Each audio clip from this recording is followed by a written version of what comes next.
first of all, thank you very much. But thank you very much for, this presentation. So that I've been going through more than 15 years of projects, I guess, or 10 years. Okay, 10 years. Okay, it's a lot. It's a lot, and of course also for this almost 2 years actually of conversations, or 1 year and a half of conversation that has been bringing us today here and in the galleries, and then in the film that we've been working on together. But before kind of diving into the story of Meso Island, that is also the subject of our collaborative project, I can say I would just kind of maybe start a little bit from the beginning of what you presented us. And my question is about why the rural, in the sense that you've been working in urban context. You've been actually started the presentation tonight showing actually an image of a city of the hyper growth of the Chinese city, in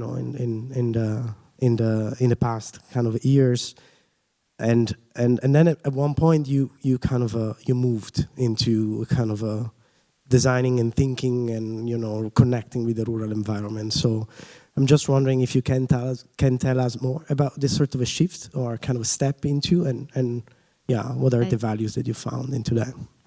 That's a question. Why rural?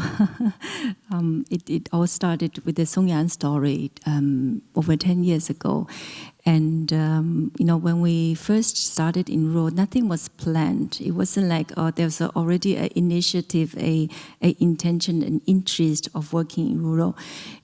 We arrived in Songyang County with a different commission, and the project stopped during the process and never happened. But it was really in the beginning, it was also for me the first time to arrive, to see the mountain villages. So it was very, very fascinating for me. It was definitely overwhelming.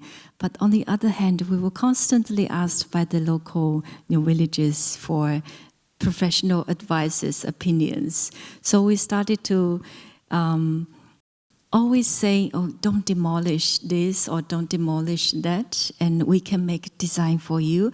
If you're interested, you can use the design. You can build something, and we're gonna make a simple, easy design that is easy to build and also affordable, that is not expensive at all. So the first year we ended up taking over a dozen pro bono projects in the Songyang County, but that was really a learning process to understand not only the building techniques, but more important is really the history or the legacy of each village. Even though the village might become passive about the future, there was really the glorious history in the past and happening in every village. And the villagers will always be proud talking about their ancestors or the culture or the production, agricultural production. So then we realized that there's something can be fixed. Like we can definitely engage with the design process to become a remedy, a treatment for these symptoms, social symptoms. So then we propose this architectural acupuncture as a kind of a collaboration strategy with the local communities and also with the local different administrations. But then I think that the more we worked on the rural region, taking architecture as a treatment, and the more we realized that it really expands the capacity of architecture. Maybe you will see the scale of building becomes smaller, sometimes also maybe invisible design, but actually it's the influence, the impact of architecture when it's integrated with the heritage and I would say rather integrate with how people make a living on this land, on each specific locations. And this actually restore the identity and restore the local sense of pride and honor to make people look into the future and really bring the hope for the future. That's why younger villagers would return home. So that becomes a transformation, a new kind of a transformation with these rural regions. So you're not only looking at the number of the buildings, but it really become a snowball effect, with different locations. When people see the new potential, and young villagers return home also with their knowledge, experience established in the cities, and establish also to start up with the new initiatives. So that becomes all kind of systematic transformation in the rural region.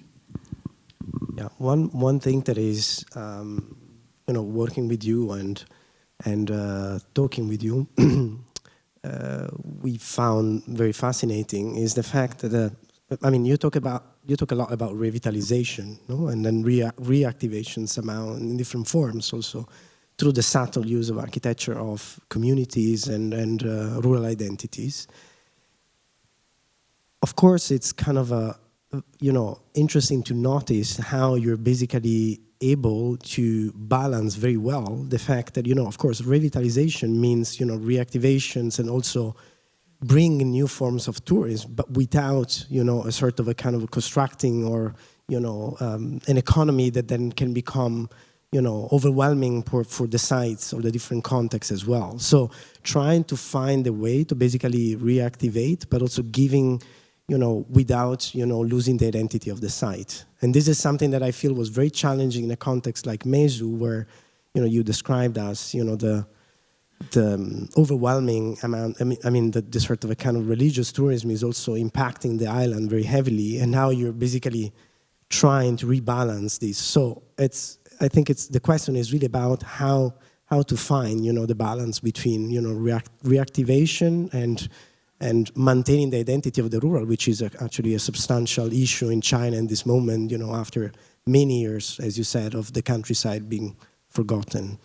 I would say working in the rural has to be much more careful and much more sensitive, instead of a massive investment or massive construction coming or intervention in engagement coming into the rural, but everything has to collaborate with the local community to understand what they hope for, what they wish for. But starting with and smaller scale, minimal intervention to look for maximum impact, and also to take this actions step by step. So with the major island, you're not seeing the 6 locations with these minimal and small interventions, but this is not the end of the whole story. We're looking for, starting with these small interventions will bring visitors to these locations, visitors coming from the temple, and they would get to understand, the real life happening on the island, but also to see how, for us to seeing this cultivation production was really, really a very overwhelming experience. And I understand, when we were really kind of shocked, and the fishermen, the local guides were very proud, and they understand this appreciation.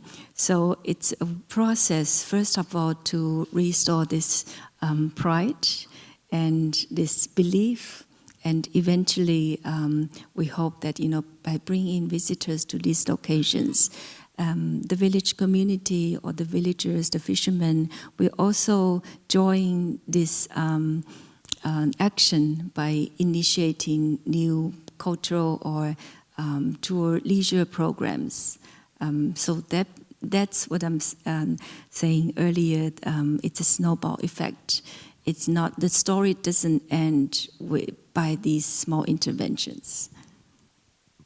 I'm wondering, like, in some cases, you're basically your projects are somehow forms of display of the existing in an extended sense. You know, whether it's the nature, whether it's the marine agriculture, whether it's the existing buildings, or even, you know, a way of treating the material. It's the sort of a kind of a, so every project is a sort of a device in different forms to display, you know, something else. So it's a sort of a support of, you know. Or even we don't display at all.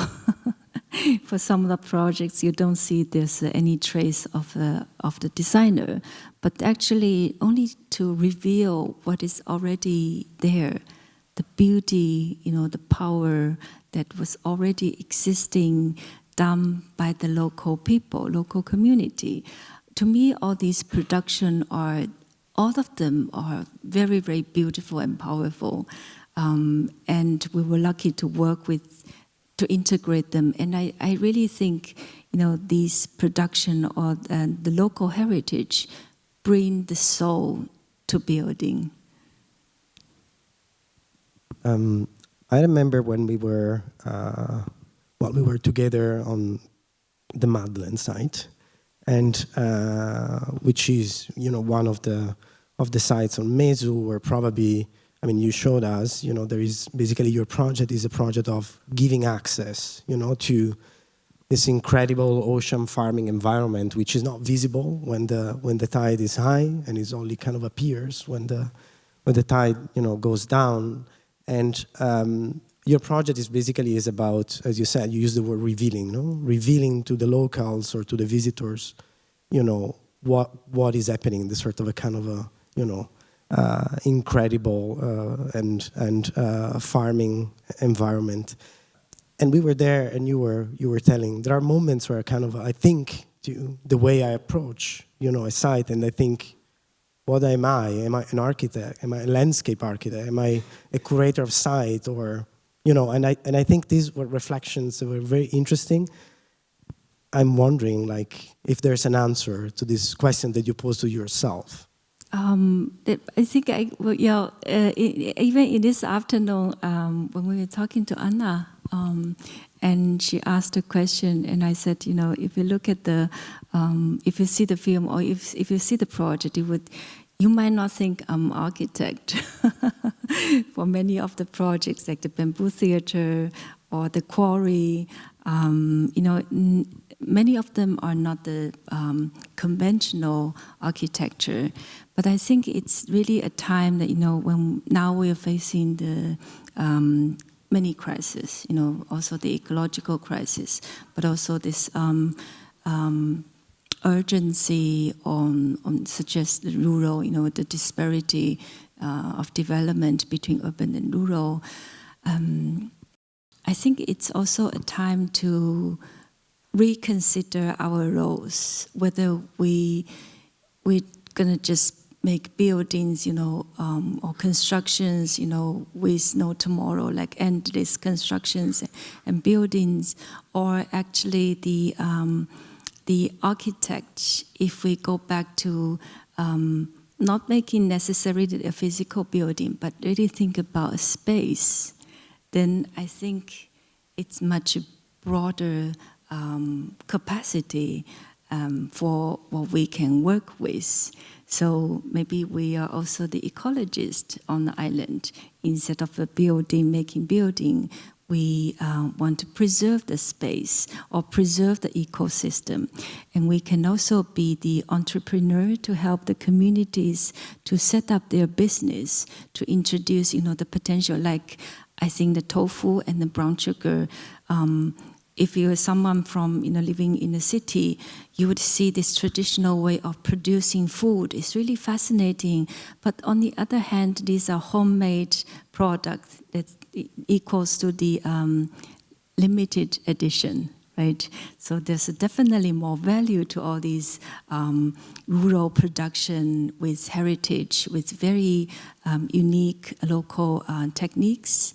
And we can also be the activist to persuade, we can like the Toulouse, we try to push for the policy of heritage preservation, and maybe you can also persuade the local administration to come up with a better planning and a better proposal for potential buildings. So these are all the process. I think it's really reshaping our profession, and instead of taking a given commission, we definitely have the strength, we have the capacity of taking initiatives and really working on the field. If you look at the Toulouse project, we made a proposal as pro bono projects to take the 7 Toulouse buildings, and in the beginning it was extremely difficult. But now, after this is the 4th year, and 7 Toulouse buildings are finishing construction very soon. So you just need to have to negotiate, and also at the same time you have to provide a solution that is not out of your own ego, like you want to build something monumental, but rather a very practical and economical solution that is not too challenging for the local collaborators. I wouldn't use the word client. I would rather, we always use the word collaborators. So I think this is a social engagement that really takes, the collective collaboration and efforts. And or in the same way, we could also consider ourselves, as an architect. We have a role of we have an experience of skills as an architect, but we also have the responsibility as a citizen. Yeah, that's right. Absolutely. I would love also to open, the discussion with the audience. I see a question here, first row. Hi, 你好, Xu Tiantian. Thank you so much for your presentation today. And I just want to say, before I ask my question, that you inspire many of us Asian Americans and Asian Canadians. So I have actually a friend who went to GSD. She just graduated last year, and she's now an architect because of your presentation at her high school when she was younger. So thank you so much. And I'm also born in Fujian, and I went to Meizhou Island as a child often growing up. So it's very emotional for me to see all of this as well. So I have 2 questions. So the first one is, what are the obstacles that you encountered specifically in the Chinese context to do all the work you do? Because you also work in, I think, America and Netherlands, right? So compared to other countries, what are the specific obstacles that you found difficult in China, and how did you work to make things happen? And the second question is, so I saw that in 2025 they want Meizhou Island to become the first Chinese island to be zero carbon, yeah. So I want to know what are the considerations in terms of climate, material, or sustainability, or carbon neutrality that you took into consideration in your project. Thank you. And thank you for coming. It's really nice to have you here. And I also went to Meizhou Island when I was a child, almost every summer. So for the first question, working in Euro, what is the obstacles? I think, everything can become obstacles, and, everything can be difficult. But if you acknowledge the difficulty as part of the process, then it's not a problem. I don't know if it's clear, because it's easy to sit and complain, but it's also, you can change your mind, whenever it's always complications. Every project comes with complications.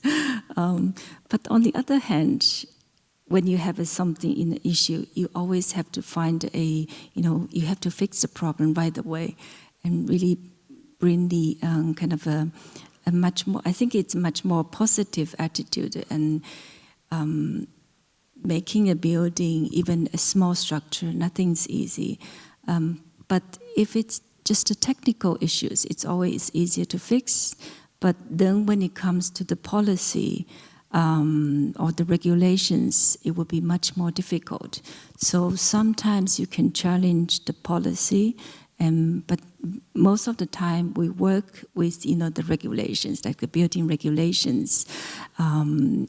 Like we have the building on the on the mangrove was not able to build, but that it was very frustrating in the beginning. We have already finished all the CD drawings, everything was ready to go, and then suddenly it was stopped. And at the moment, I think it was really a good moment for myself to rethink about this specific project and if it's really necessary to make a building here. So I really like what we have proposed, to reuse the fish pond. So to build as a shelter architecture for other species instead of for human. And to me, it's also an architecture. I don't see that non-architectural.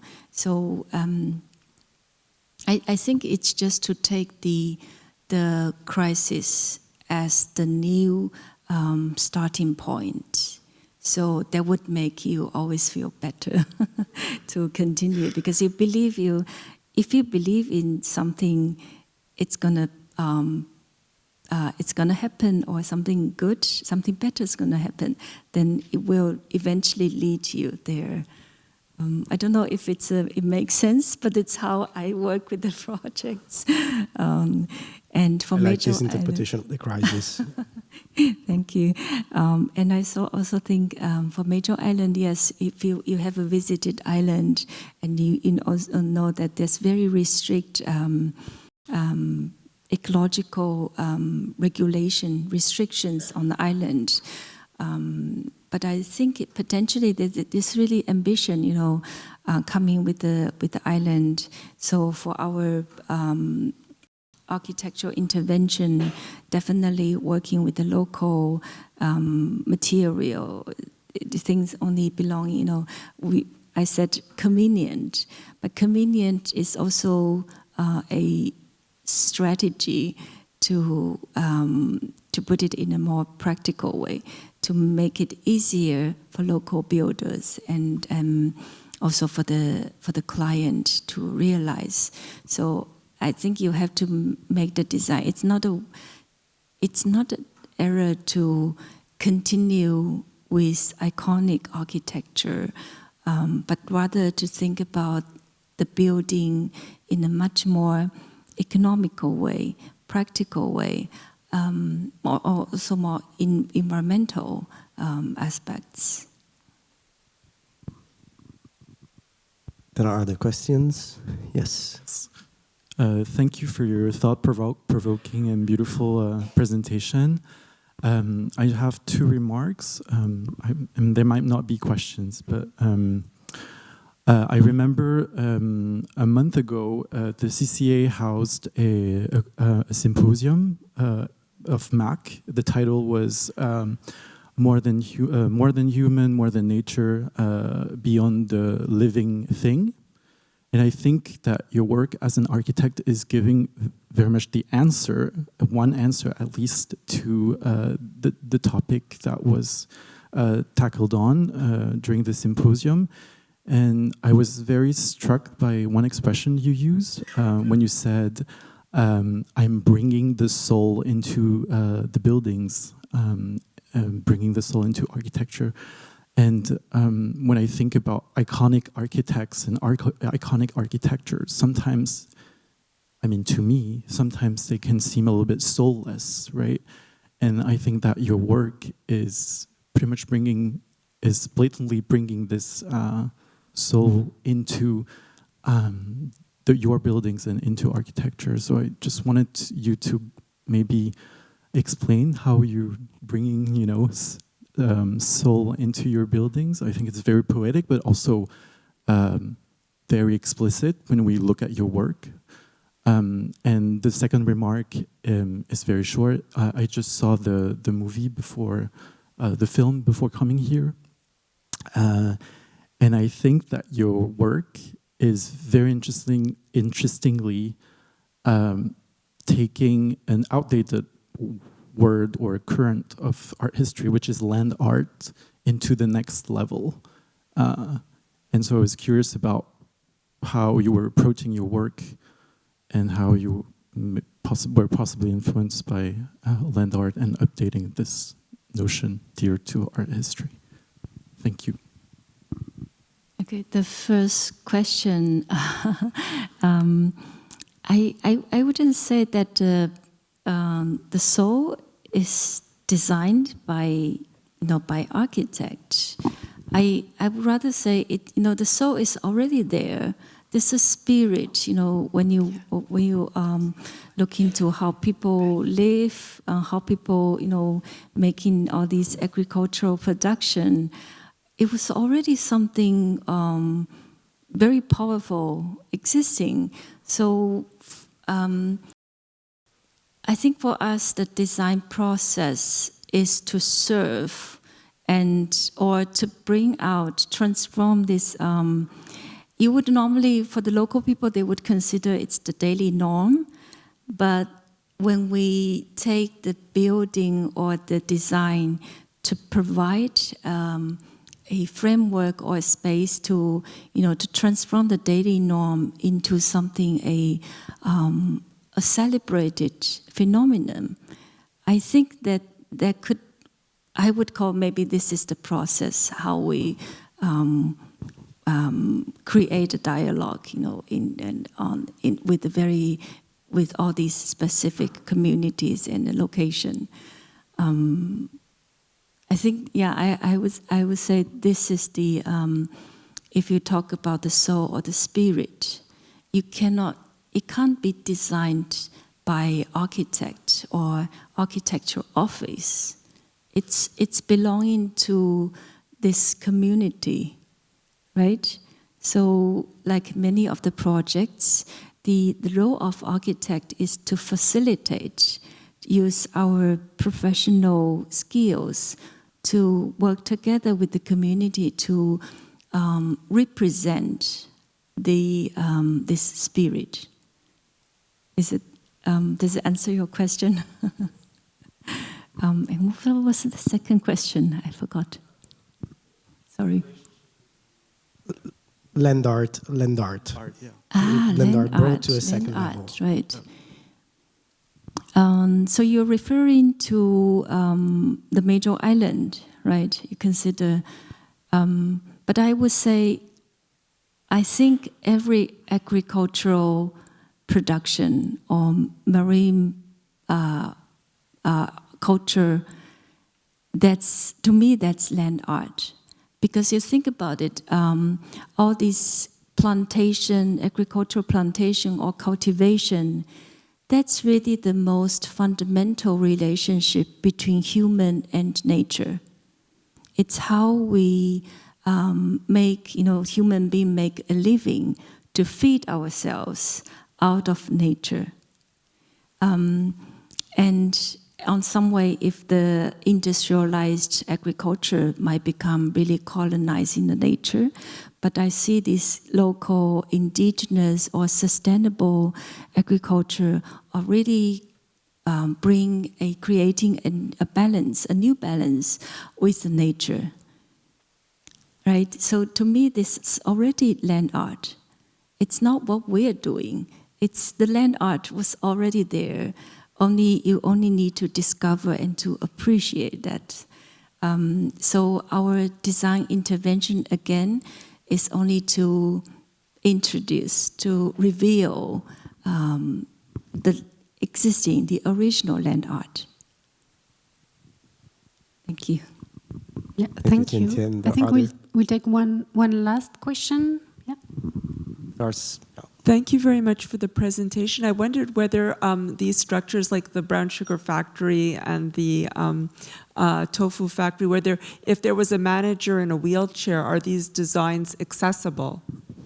I know that here there's trouble getting everyone to sort of mobilize around the idea of accessibility in architecture and accessibility in design, not so much when new structures are done, but maybe looking at traditional or heritage architecture. Everyone wants to continue looking at like stairways, and accessibility is something that has to be added in. So I wonder if it's easy or difficult to add in accessibility, and how important is this as a priority?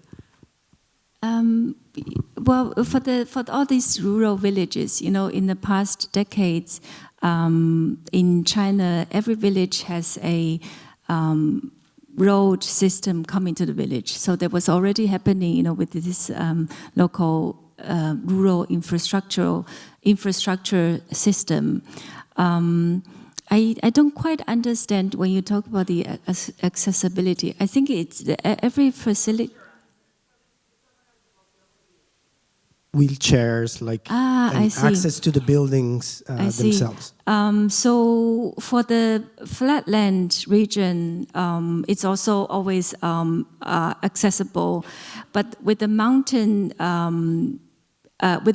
villages, it's more difficult. Not every mountain village has this accessibility, to be honest. Phyllis. Thank you for this incredible way of thinking. Thank you. I wish I were maybe 20 years younger and could be working in this way. But I think that everybody should be able to think in this way. This is the only way we're going to have a future that's possible. And it is where architecture becomes part of life. And is part of life, and life is part of architecture, rather than a project to make money, or which is what North America does, or to inflate one's own personality. You know, the great kings and things like that. They said, okay, I'm the king, I'll make a great object that makes everybody know that I'm the king. And so I think it is a way of dealing with architecture, or not dealing, it is architecture in a democracy, a real democracy, where people can talk to each other, where this is a discussion, where there's conversation, and where we think of the fundamental issues of life. And so I thank you so very much for being you and for the way you think. Thank you. Thank you.